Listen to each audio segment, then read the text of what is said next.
بسم اللہ الرحمن الرحیم نحمدہ ونصلی ونسلم علی رسولہ الکریم وعلی آلہ وصحبہ وازواجہ واہل بیتہ اجمعین اما بعد۔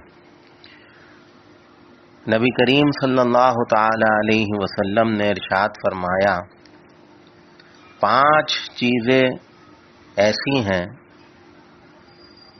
جن کی طرف دیکھنا بھی عبادت ہے۔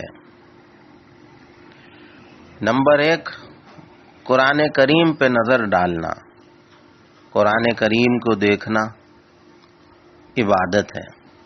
نمبر 2، کعبے کی طرف نظر کرنا، بیت اللہ شریف کو دیکھنا، یہ عبادت ہے۔ نمبر 3، والدین کے چہرے کو دیکھنا، یہ بھی عبادت میں شامل ہے۔ نمبر 4، زمزم پہ نظر ڈالنا، ماء زمزم، آب زمزم، اس کو دیکھنا بھی عبادت ہے۔ اور 5ویں نمبر پر کسی باعمل عالم دین کے چہرے پہ اگر نگاہ پڑ جائے اور آپ اس کے چہرے کو دیکھ رہے ہوں تو عالم کے چہرے کو دیکھنا بھی عبادت ہے۔ تو یہ حضرت جابر رضی اللہ تعالیٰ عنہ سے یہ روایت مروی ہے، اس کا ترجمہ آپ نے سننے کی سعادت حاصل کی۔ تو اس میں آقا فرماتے ہیں کہ یہ 5 چیزیں ہیں، ان کی طرف تو دیکھنا بھی عبادت میں شامل ہے۔ سب سے پہلے قرآن کا تذکرہ فرمایا آقا نے کہ قرآن کریم وہ کتاب ہے کہ جس کو آپ پڑھ بھی نہیں رہے، سمجھ بھی نہیں رہے، بس صرف آپ نے اس کتاب کو کھول کر اور صرف اپنی آنکھوں سے اس کے حروف کو دیکھتے جا رہے ہیں۔ تو آقا فرماتے ہیں کہ بھئی یہ بھی اللہ کو بات اتنی پسند آتی ہے کہ اللہ تعالیٰ فرشتوں سے فرماتے ہیں یہ جب تک قرآن کو دیکھ رہا ہے، اس مصحف کو کھول کے بیٹھا اور دیکھ رہا ہے، جب تک اسے عبادت ہی کا اجر دیتے رہنا۔ اب بتائیے کیا دنیا کی کوئی اور کتاب اس کا مقابلہ کر سکتی ہے؟ یا کوئی اور کتاب قرآن کے مقابلے کی ہے کہ جس کے بارے میں ہم یہ دعویٰ کریں کہ بھئی اس کتاب کو بس دیکھ لینا، دیکھنے سے بھی عبادت کا اجر ملے؟ یہ تو صرف قرآن کریم کی سعادت ہے، یہ قرآن کریم کا مقام ہے۔ ایسی عظیم و شان کتاب، اور ہم اس سے کتنا غافل ہیں۔ ایک مثال کے ذریعے سے بات سمجھانے کی کوشش کرتا ہوں۔ قرآن کریم جو عام طور پہ پرنٹ ہوتا ہے، چھپتا ہے ہمارے ہاں، وہ مختلف سائز ہوتے ہیں، کوئی بڑا سائز ہوتا ہے، کوئی درمیانہ، کوئی چھوٹے سائز کا بھی ہوتا ہے۔ عام طور پر جو ہمارے ہاں درمیانے سائز کے قرآن کریم پرنٹ ہوتے ہیں، اس کے سائز میں جو ایک صفحہ ہوتا ہے قرآن کریم کا، اس میں 15 لائنیں ہوتی ہیں، ایک صفحے پر 15 سطریں ہوتی ہیں، جو درمیانے سائز کا ہوتا ہے۔ تو اگر صرف اسی کو بنیاد بنا کر میں کیلکولیشن کروں اور حساب لگا کے آپ کو سمجھاؤں تو یہ سمجھ لیجئے کہ اگر ایک صفحے میں 15 لائنیں ہیں قرآن کریم کی آیتوں کی، تو ایک سطر میں، ایک لائن میں تقریباً 40 حروف ہوتے ہیں۔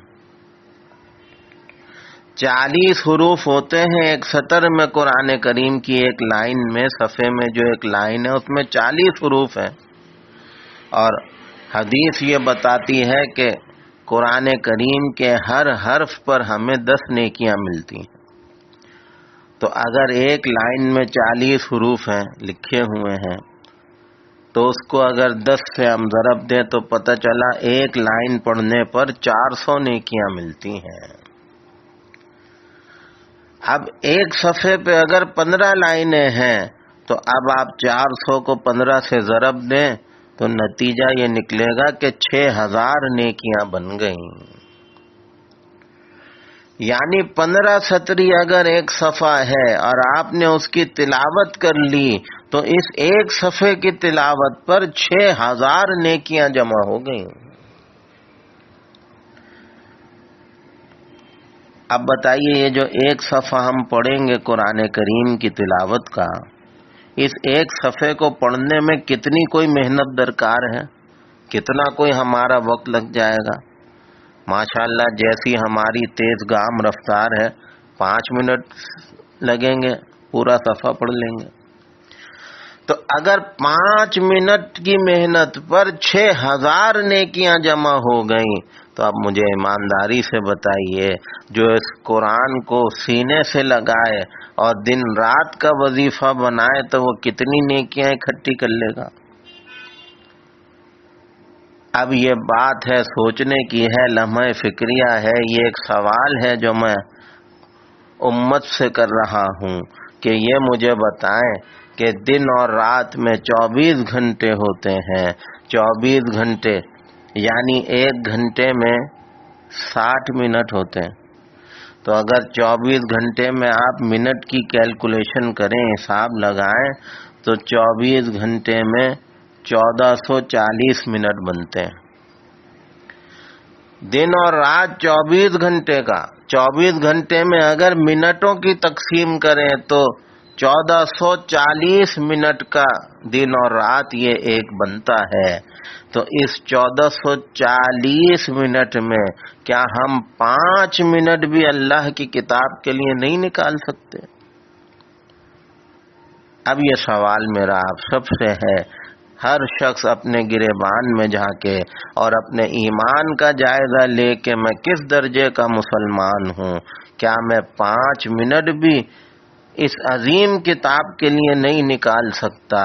5 منٹ کی محنت پر ایک صفحہ پڑھ لوں تو 6000 نیکیاں اللہ عطا فرما رہے ہیں، تو پورے سپارے پر اور پورے قرآن پر اللہ کیا کچھ عطا فرمائیں گے۔ تو عرض یہ کر رہا تھا کہ آقا فرماتے ہیں 5 چیزوں پہ نگاہ ڈالنا بھی عبادت ہے۔ قرآن کو دیکھنا، بیت اللہ کی طرف دیکھنا، بیت اللہ کو آپ دیکھے جائیں بیٹھ کے، عبادت کا ثواب ملے گا۔ تیسرا والدین کی طرف دیکھنا، اب یہ کتنی بڑی عبادت ہے۔ حضور اقدس صلی اللہ تعالی علیہ وسلم نے ارشاد فرمایا کہ جو اولاد اپنے والدین کے چہرے کو محبت کی نگاہ سے دیکھے تو ہر نگاہ ڈالنے پر اسے حج مقبول کا اجر ملتا ہے۔ حج وہ بھی جو قبول ہو گیا ہو، ایسا حج، ایسا اجر ملتا ہے ہر نگاہ ڈالنے پر۔ یہ محبت والی نگاہ ہے، یہ خلوص والی نگاہ ہے، احترام والی نگاہ ہے۔ تو کتنا بڑا انعام اللہ دے رہے ہیں اولاد کو۔ تو حضرات صحابہ کرام رضوان اللہ تعالی علیہ مجمعین نے جب یہ بات سنی تو بڑا حیران ہوئے، کہا یا رسول اللہ صلی اللہ تعالی علیہ وسلم، تو اس طرح اگر کوئی اولاد دن میں 100 دفعہ اپنے ماں باپ کے چہرے کو دیکھے محبت سے تو کیا 100 حجوں کا ثواب ملے گا؟ آپ نے فرمایا بھئی اللہ تو اس سے زیادہ عطا کرنے والے ہیں، اللہ بڑے، اللہ کے خزانے بڑے، اللہ کے خزانوں میں کوئی اجر و ثواب کی کمی ہے؟ تو سبحان اللہ، کیا عظیم و شان بات ہے، آقا نے کیا بات ارشاد فرمائی۔ دیکھو 100 حج کرنا اگر تم چاہو تو تمہیں 100 برس کی زندگی چاہیے، کیونکہ حج تو سال میں ایک ہی دفعہ ہوگا۔ اب 100 حج کرنے کے لیے 100 سال کی زندگی لاؤ پہلے، پھر اس کے لیے لاکھوں روپے بھی جمع کرو، پھر حج کی تکالیف بھی برداشت کرو۔ لیکن آقا نے امت کو وہ درجہ دے دیا، بھئی تم اگر کسی قابل نہیں ہو تو چلو اتنا تو کر لو، اپنے ماں باپ کو محبت سے ان کے چہرے کو دیکھ لو، رب سے حج کا ثواب تمہیں میں دلا دوں گا۔ تو کتنی پیاری بات ہے صاحب کہ ماں باپ کے چہرے کو دیکھیں، جتنی دفعہ دیکھیں اتنے حج کا ثواب اپنے اکاؤنٹ میں جمع کرا لیں۔ تو ماں باپ کے چہرے کو دیکھنا، ایک حدیث مبارکہ مجھے یاد آ گئی اور بہت پیاری حدیث ہے۔ ویسے تو میرے آقا و مولا محمد مصطفیٰ صلی اللہ تعالی علیہ وسلم کی ہر حدیث، ہر بات ہی بڑی پیاری ہوتی ہے، لیکن یہ چونکہ موضوع سے متعلق ہے تو مجھے یاد آ گئی۔ آقا نے فرمایا کہ جس نے اپنی ماں کی پیشانی کا بوسہ دیا یہ بوسہ قیامت کے دن جہنم سے بچنے کا سبب ہوگا۔ اللہ تعالیٰ اس بوسے کی برکت سے ایسی اولاد کو جہنم سے بچائیں گے، جہنم سے پردہ ہو جائے گا، جہنم سے ڈھال بن جائے گا۔ ماں کی پیشانی کو چوم لو جا کے۔ اور اس سے اگلی بات اور پیاری تھی، فرمایا یہ تو پیشانی ہے تم نے چومی تو اللہ تمہیں جہنم سے نجات دے رہا ہے، اگر کہیں تم ماں کے قدموں کو چوم لو تو ایسا ہے جیسے بیت اللہ کی چوکھٹ کو تم نے چوما ہو۔ اب بتائیے ماں کا مقام اللہ کے حبیب محمد مصطفیٰ صلی اللہ علیہ وسلم نے کہاں سے کہاں پہنچا دیا۔ ارے یہ تمہاری ماں ہے، اس کی پیشانی کو چومو تو جہنم سے بچ جاؤ، اس کے قدموں کو چومو تو ایسا ہے کہ بیت اللہ کی چوکٹ کو تم نے چوما ہو۔ مسلمانوں تم کیوں یہ سوچتے ہو کہ میں غریب ہوں، میں اللہ کے گھر نہیں جا سکتا؟ ارے ماں کے قدموں کی شکل میں اللہ نے بیت اللہ کی چوکٹ تمہارے گھروں میں دے رکھی ہے۔ اپنے ماں کے قدموں کو چوم لو، جتنی دفعہ چومو گے اللہ تمہیں وہی اجر دیں گے جیسے بیت اللہ کو چوما ہو۔ تو یہ در حقیقت میں فرمایا کہ والدین کے چہرے کو دیکھنا بھی عبادت۔ زمزم کے بارے میں آپ سب جانتے ہیں، نبی کریم صلی اللہ علیہ وسلم نے فرمایا زمزم کو اگر پیٹ بھرنے کی نیت سے پیو تو پیٹ بھر جائے گا، اگر پیاس کی نیت سے پیو تو پیاس بجھ جائے گی، اگر بیماری میں شفا کی نیت سے پیو تو اللہ زمزم کو شفا بنا دیں گے۔ تو زمزم کو دیکھنا بھی عبادت۔ اور فرمایا کوئی باعمل عالم دین ہے، آپ کے امام ہیں، مسجد کے خطیب ہیں، علماء میں سے ہیں، یا شیخ الحدیث ہیں، مدرسے میں طلبہ کو پڑھاتے ہیں، یا آپ کے پیر و مرشد ہیں، یا علماء ہیں، اللہ کے نیک بندے ہیں، ان کے چہرے کو محبت سے دیکھو تب بھی عبادت کا اجر ملتا ہے۔ تو یہ 5 اللہ کے حبیب نے ہمیں چیزیں بتائیں کہ ان کی طرف تو دیکھنا بھی عبادت ہے اور تمہیں عبادت کا اجر ملتا ہے۔